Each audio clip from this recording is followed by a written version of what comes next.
including highlights from the biggest moments. We'll take a trip down to the manager's office to hear from Mike Shildt. Plus, we'll bring you scores from around Major League Baseball. The Padres postgame show starts now on the Padres Radio Network. 4-4 in the bottom of the ninth inning. Swings at the first pitch, sends it in the air. Deep down the right field line, towards the porch, gonna go! Jackson Merrill, his first career walk-off home run. Hits second base with a stutter step. On his way to third as his teammates pour out of the dugout. They're gonna wait for him at home plate.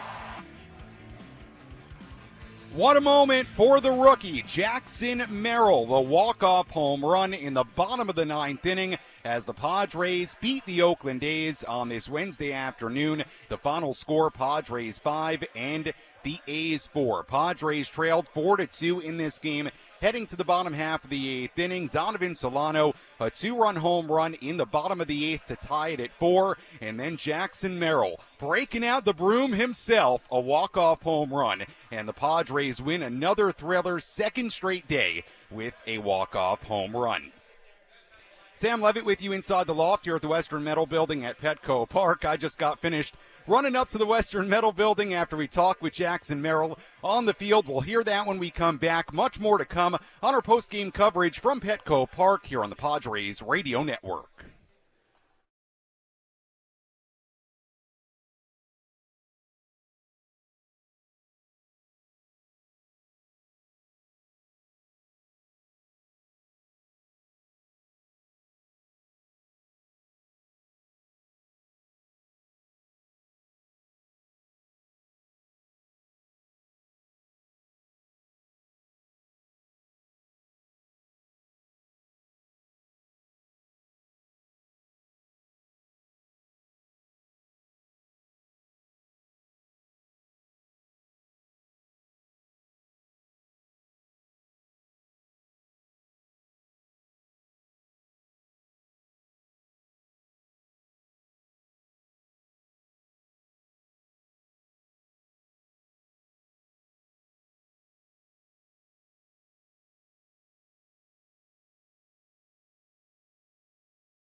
Our post-game show continues here on the Padres Radio Network. Final score, 5-4. The Padres win it in walk-off fashion for a second consecutive day. Kyle Higashioka, the hero last night, the walk-off home run.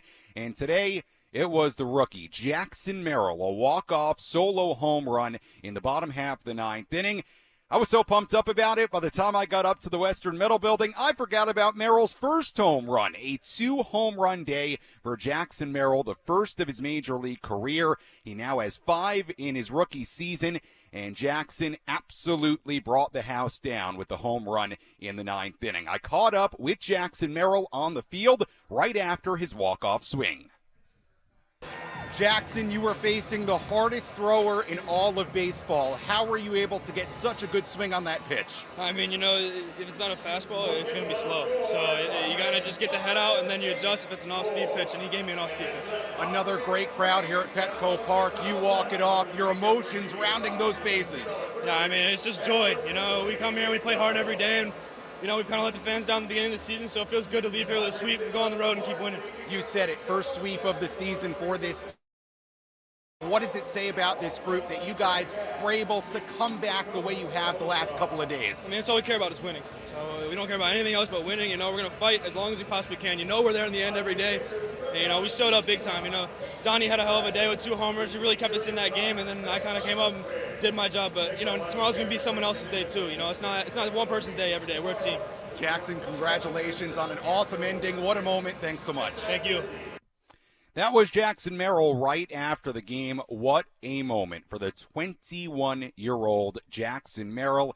He has been every bit of what you could have hoped for in his rookie campaign, considering all the factors for him entering his season, and he just had the biggest moment of his early career in the brown and gold, the walk-off home run to complete a 3-game sweep of the Oakland A's. Tremendous moment for Jackson Merrill. But this was really a tremendous ball game. There were a lot of different twists and turns and a number of home runs for the Padres throughout. Let's recap all of it with our game highlights. What moments had the biggest impact on today's game? We'll paint you a picture with our game recap on the Padres Radio Network. Michael King got off to a great start on the mound. A 1-2-3 top of the first inning. He struck out 2 more in a scoreless top of the second. A's left-hander Hogan Harris took the mound in the bottom half of the second. Donovan Solano led off for the Pods. Another long at bat for Donovan Solano. What else is new? Here's the 9th pitch. And in the air to deep left field, and Duhar is back at the wall, looking up, gonna go! Another great battle for Solano and another great result. His second home run as a Padre, and now 1-0 here in the second. So the Padres had an early 1-0 lead. King, meanwhile, was just racking up the Ks. He struck out 3 in the third. In the fourth, he struck out Tyler Soderstrom for out number 1, Shea Langoliers for out number 2. Then it was Seth Brown. Trying to strike out the side here in the 4th inning. 1-2 to Seth Brown. Out of the windup, King delivers, and a swing and a miss. Got him with a slider, and 10 strikeouts in 4 shutout innings for Michael King. King would then collect strikeouts 11 and 12 in a scoreless top of the 5th inning. The only issue was that the Padres still led just 1-0 against lefty Hogan Harris. Jackson Merrill changed that with 1 swing.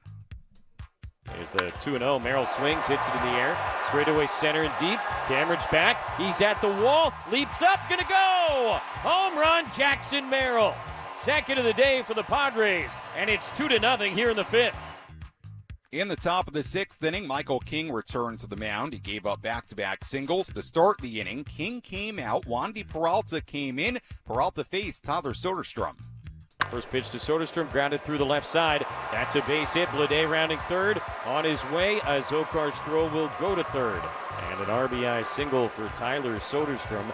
The A's are on the board. It's 2-1 here in the 6th inning. And that is the first Oakland run of this series, coming courtesy of something other than a homer. A's weren't done. Shea Langoliers was next. 3-2 hit hard into left field and a base hit, and Ahar's going to be waved. Zokar comes up throwing, and the throw is not in time. Scored standing up as Campusano basically had to go into the right-handed batter's box to get to the throw from Zokar. Lunged back to try and tag Andujar out, but he scores standing, and it's 2-2 here in the 6th. A's weren't done. Next up was Seth Brown. Lefty to lefty against Seth Brown. Squares to bunt, pushes it towards third. Peralta tried to field it and missed it. It rolls behind him. Soderstrom's going to try and score from second, and he will. Solano originally charged to try and field the bunt, and then he kind of had to scamper back to third base and let Peralta take a stab at it. Peralta unable to get it, and when it rolled underneath of him, really nobody home, and heads up base running by Soderstrom, who realized he might as well keep on going. So just like that, the A's had a lead. Peralta then walked as Cameron to load the bases. He was taken out of the game. There was still nobody out. But then a very important sequence in this game. Stephen Kolek came in. Remember, the bases loaded, nobody out. He struck out Zach Geloff for the first out. He struck out Max Schumann for the second out. And Kolek would then get a terrific sliding catch by Jose Azocar along the left field line to get out of the inning. The Padres were down just 3-2, but you did feel like it could be a lot worse. Yuki Matsui pitched the scoreless top of the 7th inning. Padres still trailed 3-2 heading to the 8th inning. Jeremiah Estrada entered. He walked Seth Brown. With one out, Zach Geloff dug in. 1-0 pitch hit well in the air to left center field, and that'll drop down. Going to find the gap roll all the way to the warning track. Merrill cuts it off, sends it in. They're going to wave Brown around third. Here's the relay to the plate. It's in foul territory and not in time. Geloff ends up at third base, and the A's have added on. It's 4-2 here in the 8th. So the Padres were down 4-2 going to the bottom half of the 8th inning, and they were staring another missed opportunity to sweep a series right in the face. With right-hander Lucas Erceg on the mound, Fernando Tatis Jr. drew a one-out walk. There were 2 outs, Tatis still on base. Donovan Solano dug in, representing the tying run. First one to Solano, swung on, sent in the air to left center field and deep. Cameron back into the gap. He's on the warning track at the wall, leaps up. Did he make the catch? It's a home run. Donovan Solano's second of the day has tied it up. 4-4 in the bottom of the 8th inning. Big clap as he rounds third. Big pat on the back from Tim Leeper. He'll head home, and we're all tied up. His second home run of the day. It went from a 4-2 deficit to a 4-4 tie. Robert Suarez came in the top of the 9th inning.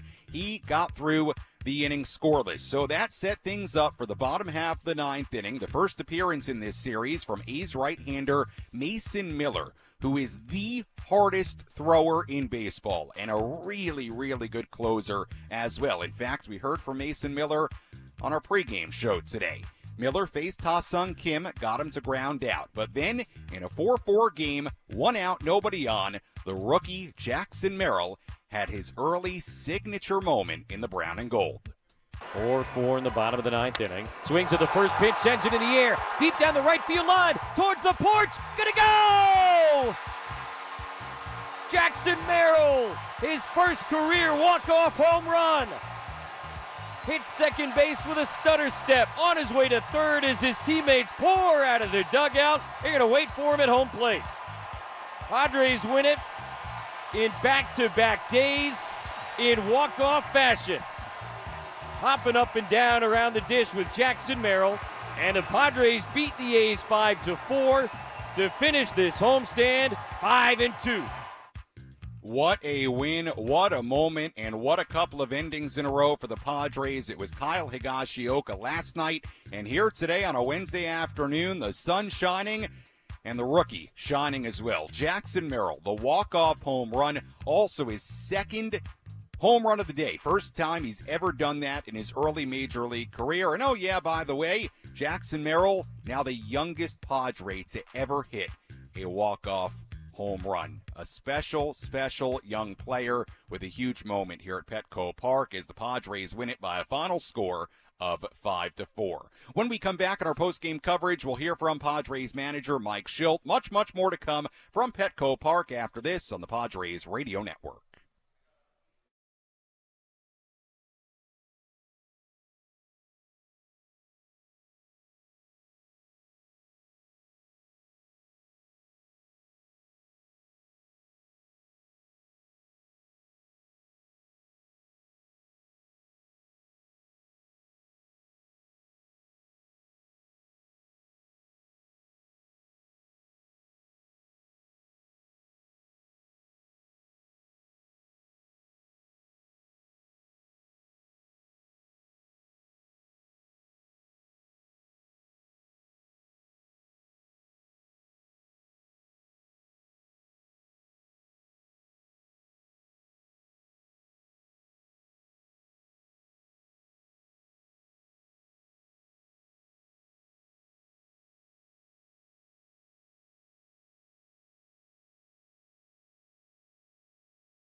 Our post-game show continues here on the Padres Radio Network. Final score here today, the Padres 5 and the A's 4. The Padres trailed 4-2 heading into the bottom half of the 8th inning. Donovan Solano, his second home run of the day, a 2-run shot to center to tie the game at 4. And then Jackson Merrill hit his second home run of the day, a walk-off solo home run in the bottom half of the 9th inning to win it and send Petco Park into an absolute frenzy as the Padres pick up their first series sweep of the season. They sweep a 3-game set from the A's. Day off tomorrow, and then they begin a road trip in New York on Friday. Sam Levitt with you inside the loft here at the Western Metal Building at Petco Park as we wrap this one up. Mike Shildt had a lot to discuss after this one. Let's get to it as we go downstairs.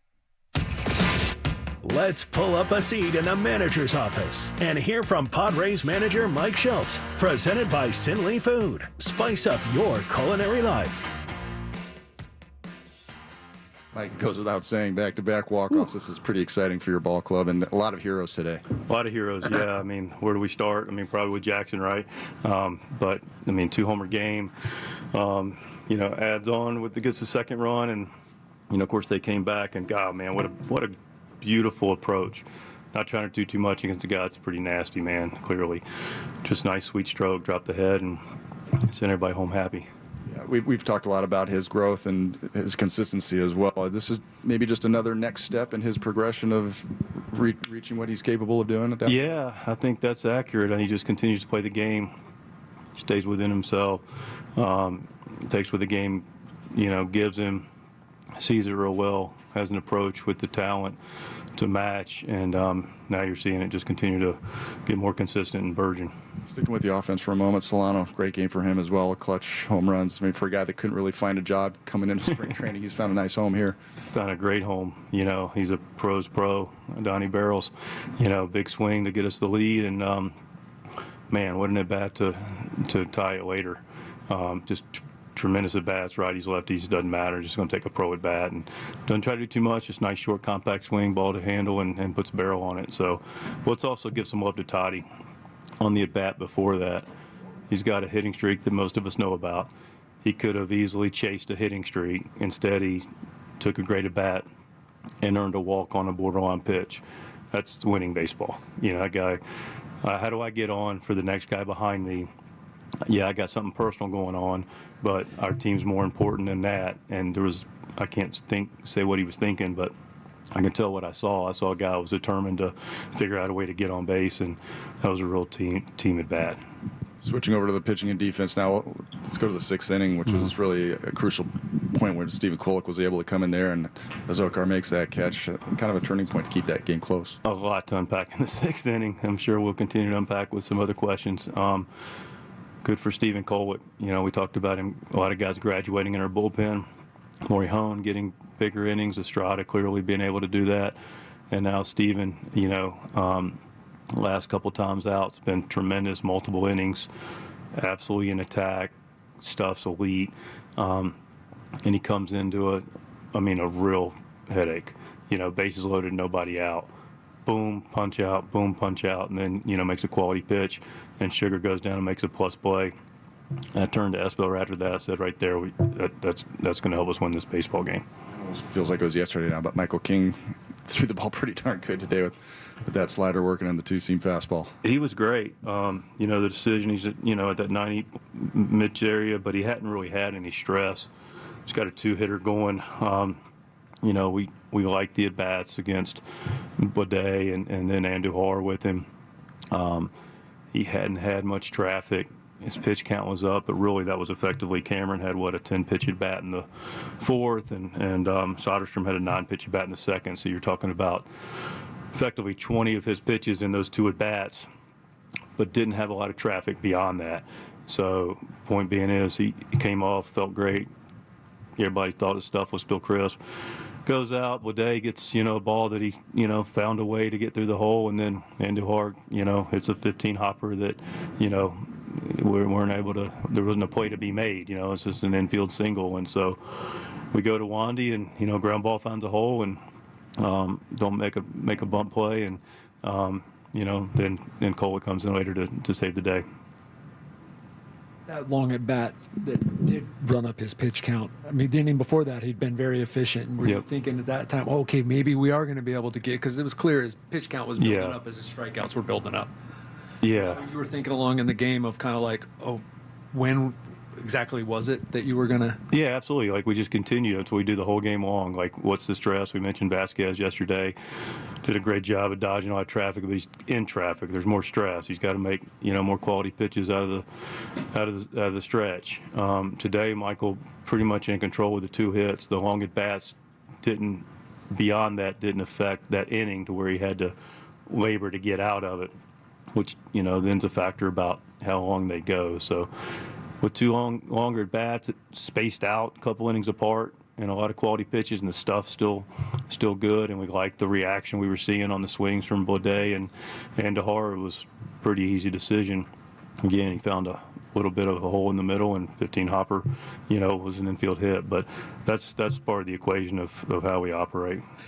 Is it a fairly easy decision also at 98 pitches, given that he's not like you're limiting his workload, but you're aware of what Michael King has done in the past, and you don't want to take him beyond that? He had done his part. Yeah, he had more than done his part. The decision is whether to send him back out. But again, I already talked about the justification of the decision, which I feel really good about. Sometimes it just, balls find holes, and that's the game. But, relative for him to keep going, no, that's Wandy's spot. He's got a left, right, left. He's a ground ball guy. He's fresh. The plan going into that was Michael grab an out or 2, Wandy be ready for Soderstrom, finish that inning, get a part of the next inning. Plans don't always go accordingly, but no, he'd done his part, and we got a lane for Wandy, and that's all we can ask for. Kolek is in such a unique position, learning up here, has had some rough outings. What have you seen that allows him to come in that situation, respond? I saw the intent the last couple of outings, and they were in maybe a softer part of the game with not as much intensity, but I saw, and when I say intensity, it's not like but it's intent of like I'm gonna get after it with my stuff. I've got plus stuff, and he does. The guy's got elite stuff, and the swings tell you. And so now it's a matter of consistency and getting after it. And you could just see his stuff was going to be good, and he was going to get after it, and he imposed his will on those guys. And once you start to see that, now we get to pitch regardless of circumstance, because it's not about the circumstance. That's just who you are, regardless of situation. Easier said than done. They are human.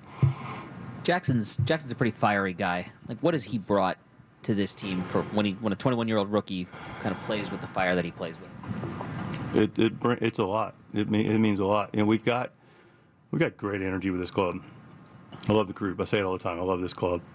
I love their heart and desire to compete. I mean, and people bring it in different ways, but I always appreciate guys like Jackson, who he genuinely loves baseball. He loves being in the ballpark. He loves competition. He loves playing, and that infectious enthusiasm is contagious. It rubs off on anybody. I mean, it's just common sense, right? You walk in a room, and we have these people in our lives that you walk in, and they brighten the room, and yes, here we go, and it brings everybody up. And especially, it's great to have as many of those people as we can, because we play virtually every day. And having people show up with good attitudes that love to play and they're excited about competition elevates people around them, and I think there's no question that Jackson's enthusiasm does that. What was Profar's status today? As you would expect, Pro's like, I got an at bat, and I was like, let's save the at bat. Let's just make sure. But he was guy's a warrior, man. I just absolutely love the guy, but he was not available, much to his chagrin. What is the possibility for Friday in New York for him? We'll still evaluate that. I mean, he made strides today. Clearly have an off day tomorrow. We feel like, he's going to be good. It's something he's going to deal with. We get to this part of the season, and guys that are everyday guys, not all of them, but typically there's something guys are maybe dealing with. We'll monitor it. We'll listen to him, but we'll evaluate that tomorrow into Friday. How did you think Estrada was? I mean, he said he was good to go, but also, I mean, this is a day after he was pretty sick. He was 96 to 99. I thought the ball was coming out good. Slaughter was good. Split was good. Again, back to the, different. He was sick, and clearly, but he showed up today and posted, and I appreciate the fact he took care of himself yesterday. Medical group did a great job with him, and he showed up, and, we wish we could always be at 100%. And but there's days we just got to answer the bell, and we got to make a decision whether you're ready to go or not. And he was ready to go, and he went. And I thought it was nice of him to post and take care of himself. And I thought his stuff was good. Got to put a swing on him. They made a baseball play. That was Padres manager Mike Shildt after today's win. Padres walk it off on the A's for a second consecutive day. Jackson Merrill, the walk-off home run. A lot of good stuff there on Jackson, on Donovan Solano, on the work of Stephen Kolek. And we'll talk about Kolek in a second because I don't think you can tell the story of this game here today without talking about what happened in that sixth inning, really all the way around, but with what Stephen Kolek did to get out of that sixth inning and keep it a one-run game. So we'll talk about that in a moment. First, a couple of notes here on Jackson Merrill. Number one, this was from the great Sarah Langs tweeting this out. According to Sarah, at 21 years and 54 days old, Jackson Merrill is the youngest player with a multi-home run game, including a walk-off home run, in at least the divisional era, which goes back to 1969. So again, at 21 years and 54 days old, Jackson Merrill became the youngest player today with a multi-home run game, including a walk-off home run since 1969. That's how rare what Jackson did for a rookie was here today. It was also the 30th time in club history where the Padres had a walk-off win in back-to-back games. The last time the Padres did this, where they had back-to-back walk-off wins, August of 2020. And like I said earlier, Jackson Merrill became the youngest player with a walk-off home run in Padres history with his swing in the ninth inning here today. So Jackson had a tremendous day, really a historic day in the history of the Padres, and man, was it fun. What a moment for Jackson Merrill. He was so fired up at home plate, getting the hugs and handshakes from his teammates, and then in the dugout, and then the Gatorade bath. It really was quite the scene down on the field here at Petco Park. But like I said, that was just the start of the story here today. Certainly Donovan Solano, another big part of the story, but you can't tell the entire story of this game without talking about what happened in that sixth inning. Let's talk more about it as we tell you our relief pitcher of the game. Which pitcher was able to come in and slam the door shut? It's time for the relief pitcher of the game in support of the Jacobs and Cushman San Diego Food Bank, providing food assistance to local children, families, and seniors in need. To get help or give help, visit SanDiegoFoodBank.org. Our relief pitcher of the game here today, to me, there's no doubt that it's Stephen Kolek. And it's because Stephen Kolek came in what was a sixth inning that was unraveling on the Padres. So let's recap the sixth inning sort of in its entirety. Michael King starts it. King, when he goes on the mound for the sixth inning, had thrown 5 scoreless innings, 12 strikeouts. The pitch count a little bit higher than what you would like, but still, he's cruising at that point. 5 scoreless innings, 12 Ks. Gives up a single to Blade, then gives up a single to Andujar. Padres take him out at 98 pitches. You heard the reasoning there from Mike Shildt. Wandy Peralta comes in, gives up an RBI single to Soderstrom, an RBI single to Langoliers, then the bunt single for Brown to the third base side. Miscommunication between Solano and Peralta. Peralta couldn't get to the bunt. Solano went to cover third. It ended up in no man's land, rolled over by shortstop, and the runner from third base, Soderstrom, came all the way around from second base to score, and it gave the A's a 3-2 lead. But after that, Peralta then ends up walking Daz Cameron to load the bases. So the situation at this point, A's are already leading 3-2. They have the bases loaded with nobody out. Padres bring Stephen Kolek in. And keep in mind, against both the number 8 and number 9 batters here, a fly ball deep enough gets another run and makes it a 4-2 game. But Kolek strikes out Geloff for the first out, strikes out Max Schumann for the second out, so avoids that scenario where a fly ball deep enough gets a run in, and then gets a shallow fly ball down the line off the bat of Toro, and Jose Azocar makes a great play on it, races in, slides, makes the catch, hangs on to it, and Kolek gets out of the inning with just the 3 runs allowed by the Padres pitching staff. So that could have been a far worse inning. There could have been way more damage in that inning, but Stephen Kolek, 1-2-3, getting out of the bases loaded jam. That was a critical moment in this game. And just the terrific job by Stephen Kolek. 2 strikeouts and then a pretty shallow pop-up. That was it for Kolek. So he did a fine job here today. With the A's get another run a little bit later anyway to make it 4-2, they would. Padres, though, got the swing from Solano to tie it in the bottom half of the 8th inning. But there is a world where that 6th inning completely unravels more than it already had, and this game gets away. But Stephen Kolek came in and kept it a 1-run game. That was a big, big moment in this game. And I do think you have to give Kolek a lot of credit here. He had the really tough outing in Kansas City where the Padres hung on, but he ended up being charged with 5 earned runs, 6 hits, got 2 outs in that 9th inning. Robert Suarez had to come in. Padres hung on for the win, but it was the worst outing Kolek has had in his early Padres career. But we talked about it over the weekend against Arizona, that one of the things you liked in a couple of the games against the Diamondbacks, it was the game on Saturday the Padres won, and even the game on Sunday where they lost, was that it did give you an opportunity to find a couple of soft landing spots for Stephen Kolek to sort of get back on track. Kolek pitched 2 scoreless innings on Saturday, 2 scoreless innings on Sunday. And maybe no coincidence here today, he returned to the mound in a very, very high leverage spot where you're desperately trying to keep it a 1-run game. And he succeeded. And he faced 3 batters and got all 3. So I think Kolek deserves a lot of credit. Padres found him some soft landing spots to try to get him back on track. We'll see what his appearances from this point on look like. But here today, he played a major role in this win. And to me, no doubt, our relief pitcher of the game here today. Padres walk it off on the Jackson Merrill home run. 5-4, they sweep the A's. We'll step aside. We have much, much more to do. Get through more of our daily awards, full out-of-town scoreboard, and more as the Padres win another thriller here in downtown San Diego. More post-game coverage after this.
Our post-game show continues here on the Padres Radio Network. Sam Levitt with you inside the loft here at the Western Metal Building as we wrap this one up. Final score here today, the Padres 5 and the A's 4. A couple of home runs for Donovan Solano, a couple of home runs for Jackson Merrill, including the walk-off swing. What a ball game here at Petco Park, and what a couple of finishes here over the course of the last 24 hours. Kyle Higashioka, the walk-off home run last night in the ninth inning. He was the leadoff man in that ninth inning. Here today, it wasn't the leadoff man, but the second batter of that ninth inning, Jackson Merrill. His first career walk-off home run, his first career multi-home run game.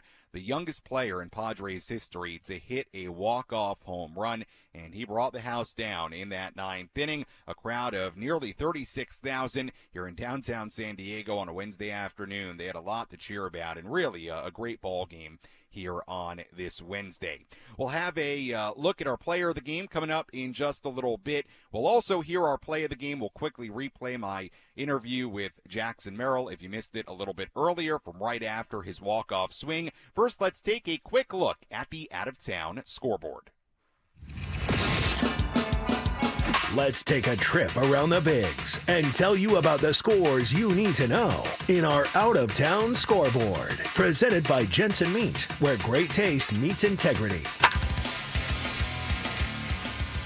We have a number of finals, a number of games going on right now, and a handful of games yet to begin. Giants beat the Astros 5-3 in San Francisco earlier today. Brewers beat the Blue Jays 5-4 in Milwaukee. Brewers had a 5-run sixth inning in that game. Willie Adames gave the Brew Crew the lead with a home run. Twins beat up on the Rockies 17-9 in Minnesota. Twins had 17 runs on 24 hits in that game. A lot of games going on right now. Mets ahead of the Marlins 4-2 in New York in the second. Orioles 2, Braves nothing in Baltimore in the fifth inning. Nationals 3, Tigers 1 in Detroit in the fifth.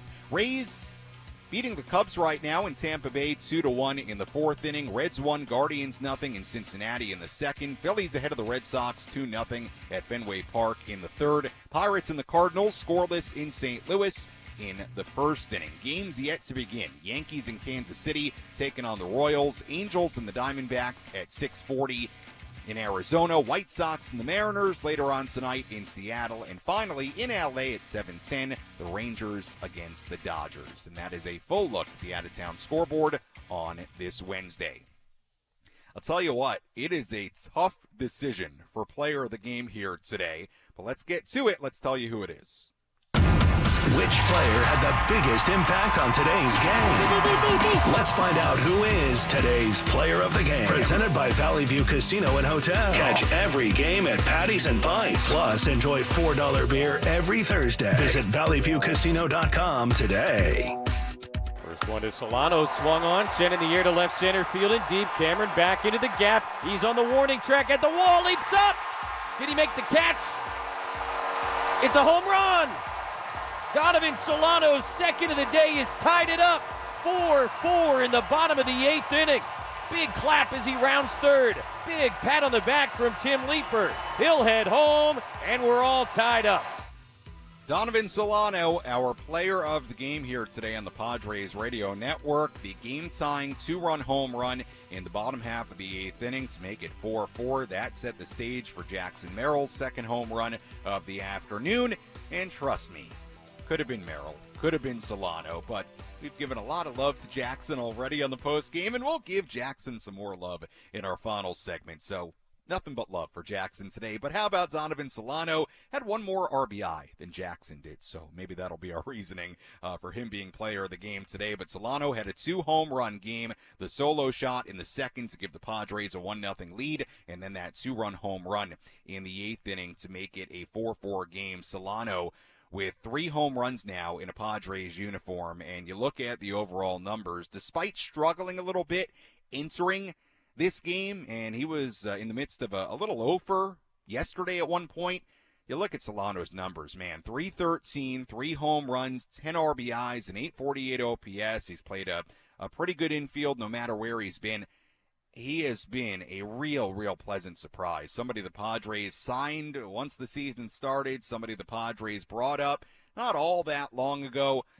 he has just been really, really important for this team. And when you consider the time that Xander's missing, the time that Manny's had to miss, he has been very, very important. And you just look at that at-bat in the second inning, the ninth pitch of that at-bat, he hits it out. That was, really an example of what he does, right? He just figures out ways to put together really quality at-bats, and in a lot of cases, it ends with a good result. And that's what he did in the second. That's what he did in the eighth inning. A 2-home run, 3 RBI day for Donovan Solano. Before we go to break here, I'll just tell you about an interaction I had right before I went on the field, actually, right before Jackson hit the walk-off home run. There is a theory among some fans here, because I've had a few people come up to me, and I had an interaction with a fan right by the dugout right after, or I should say right before I went on the field, right before the home run, like I said. And there's a theory that when I put a player in the not category, that very often they perform well that day. So I went and looked, and the fan that I talked to was right. I had Donovan Solano in our not category during Who's Hot, Who's Not. During the pregame, I told you he was batting just 138 in his last 9 games after hitting 404 for the Padres in his first 17 games. And I've had some people come up to me and say, hey, when we got to get a player going, you got to put him in the not category because it works. So maybe a little inspiration. Who knows? Maybe the Padres pregame is inspiring the clubhouse. Probably not, but still a very, very nice afternoon for Donovan Solano and a couple of very big swings. When we come back, we'll hear our play of the game. I bet you can guess what that is. And we'll also hear from Jackson Merrill one more time. In case you missed my post-game interview on the field with Jackson, we'll wrap things up, get you ready for the start of the road trip in New York on Friday, and then turn things over to Chris Ello, who is standing by. He will come your way in just a little bit and take you up until, I would presume, 6 p.m. I'll get more details on when we're going till if the Scraby show's going on tonight. So more on that coming up. Padres win it 5-4 over the A's on the Padres Radio Network.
Our postgame show continues here on the Padres Radio Network. Final score here today, Padres 4 and Padres 5 and the A's 4 as the Padres win it in walk-off fashion. They secure their first series sweep of the season. Padres will end today 37-35, so 2 games above 500. Oakland drops to 26-44. Padres begin a road trip to New York and Philadelphia on Friday at Citi Field against the Mets. We'll have more on that coming up in just a little bit, so stay tuned for that. Well, one heck of a ball game here today. In case you're just hopping in the car, joining us, maybe you missed it. Padres had a lead in this game. They were up 2-0, but then the A's scored 3 in the 6th inning to make it 3-2. They got another run in the 8th inning to make it 4-2. Donovan Solano, a 2-run home run, his second of the day to tie the game at 4. Then in the bottom half of the 9th inning, the flamethrower. We heard from him on the pregame show today. Great interview with Mason Miller on the pregame show today. But the flamethrower, A's closer, Mason Miller came on in a tie game, 4-4, bottom half of the 9th inning. There was 1 out, nobody on. The rookie Jackson Merrill dug in, and he provided today's play of the game. What was the crucial play that determined who came out on top? This is today's play of the game, presented by Bill Howe Plumbing, Heating, and Air. 4-4 in the bottom of the 9th inning. Swings at the first pitch, sends it in the air. Deep down the right field line, towards the porch. Gonna go! Jackson Merrill, his first career walk-off home run. Hits second base with a stutter step. On his way to third as his teammates pour out of their dugout. They're gonna wait for him at home plate. Padres win it in back-to-back days in walk-off fashion. Hopping up and down around the dish with Jackson Merrill. And the Padres beat the A's 5-4 to finish this homestand 5-2. Jackson Merrill, the youngest Padre ever with a walk-off home run. What a moment, his first multi-home run game, and he did it against the hardest thrower in all of baseball, but he got something off speed. He was ready for it. Jackson Merrill wins it for the Padres, their second consecutive game with a walk-off home run. What an exciting 24 hours here at Petco Park. Kyle Higashioka last night with the walk-off blast, and Jackson Merrill with the walk-off homer here today to sweep the Oakland A's. I caught up with Jackson Merrill on the field right after his walk-off moment in downtown San Diego. Jackson, you were facing the hardest thrower in all of baseball. How were you able to get such a good swing on that pitch? I mean, if it's not a fastball, it's going to be slow. So you got to just get the head out, and then you adjust if it's an off-speed pitch, and he gave me an off-speed pitch. Another great crowd here at Petco Park. You walk it off, your emotions rounding those bases. Yeah, I mean, it's just joy. We come here, we play hard every day, and we've kind of let the fans down at the beginning of the season, so it feels good to leave here with a sweep and go on the road and keep winning. You said it, first sweep of the season for this team. What does it say about this group that you guys were able to come back the way you have the last couple of days? I mean, that's all we care about is winning. So we don't care about anything else but winning. We're going to fight as long as we possibly can. We're there in the end every day. And, we showed up big time. Donnie had a hell of a day with 2 homers. He really kept us in that game, and then I kind of came up and did my job. But, tomorrow's going to be someone else's day too. It's not one person's day every day. We're a team. Jackson, congratulations on an awesome ending. What a moment. Thanks so much. Thank you. That was Jackson Merrill right after the game. What a moment indeed for the rookie. Taking a look ahead to what the Padres have coming up next. They begin a 6-game road trip to New York and Philadelphia starting on Friday. The plane, I'm sure, at some point here soon going to take off for New York. They'll enjoy an off day in New York City tomorrow. Then the start of a 6-game road trip and 3-game series against the Mets on Friday. First pitch on Friday at Citi Field at 4:10 p.m. Our EcoWater SoCal Padres pregame show will begin at 3:10. Right-hander Matt Waldron on the mound for the Padres. On Friday in New York, he'll go up against left-hander Sean Manaea on the mound for the Mets. As always, if you missed any of our post-game coverage, you can go back and listen to any or all of it on the Inside San Diego Baseball podcast with Sam Levitt. You can find it on the Odyssey app or wherever you find your podcast. And if you want to go back and watch any of our post-game coverage, you can always go do that on the 97.3 The Fan YouTube channel. Taking a look at the final totals here today for the Padres. 5 runs, 6 hits, no errors. They left on 4. For the A's, 4 runs, 10 hits, 1 error. They left on 10. Winning pitcher in this game, Robert Suarez, who improves to 4-0. Losing pitcher was Mason Miller, who drops to 1-1. Time of game, 2 hours and 43 minutes. And the crowd at Petco Park on this Wednesday afternoon, 35,688. Once again, first pitch on Friday at 4:10 p.m. Our pregame coverage begins at 3:10. Until then, for our great studio coordinator, Frank Marchese, I'm Sam Levitt saying so long from Petco Park. Again, the final score here today, in a walk-off fashion, the Padres 5 and the Athletics 4. Chris Ello, Matt Scraby coming up next on 97.3 The Fan. We'll talk to you on Friday on the Padres Radio Network.